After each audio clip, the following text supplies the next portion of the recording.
You're using a sheet and someone has protected that sheet, or even you have protected that sheet in a previous day or month. How you can find the protected range is go up to Data, Protect Sheets and Ranges. Here, this shows no protected ranges or sheets. But we can go over to Sales, 2023 Sales, and we can see that now there are 3 protected ranges here. If we are the person who created that protected range, we can edit it. So let's go and click on it to edit it.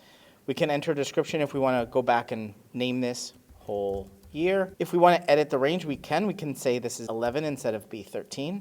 And if we want to change permissions, we need to click Change Permissions here. We can instead either show a warning or select very specific people. We can customize the specific people who can edit that range, or we can even copy permissions from another range. Click Done. We have to change those, and we must click Done here to save those edits as well. There's how to edit a protected range in Google Sheets. In order to delete it though, we go here and we click on it, and then we have to click the trash can icon in the upper right corner. If we click that, it will ask us, are you sure you want to remove this protected range? Click Remove, and see now we only have 2 protected ranges left. We can click and remove the other ones.